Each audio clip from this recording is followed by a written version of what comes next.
বাংলাদেশ গড়তে হবে। এই বাংলাদেশে যারা ঘাপটি মেরে সন্ত্রাসী করতে চায়, বাংলাদেশের স্বাধীনতার সার্বভৌমত্বকে হুমকিতে ফেলতে চায়, তাদের বিরুদ্ধে আমাদেরকে লড়াই করে তুলতে হবে। গোপালগঞ্জের ঘটনায় অনেকে সহিংসতার কথা বলে, আমরা বলি সন্ত্রাসী হামলাকে সহিংসতা বলার অপসত্য অসত্য চেষ্টা আপনারা করবেন না।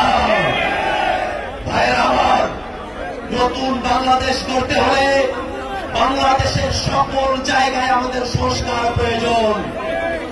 নীতির জায়গায় সংস্কার হবে, আর জনপ্রশাসনে যারা আছে, পুলিশে যারা আছে, তারা নীতির তোয়াক্কা না করে বাংলাদেশের মানুষের অধিকারগুলোকে তারা নস্যাৎ করবে।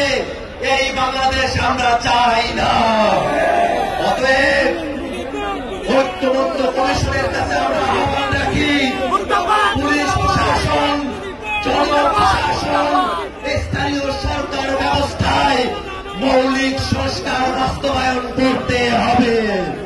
ভাইরা আমার, এই বাংলাদেশে যাতে একটি সুষ্ঠু নির্বাচন আয়োজিত হয়, এই কারণেই এই বাংলাদেশের সংস্কার এবং বিচারের প্রয়োজন।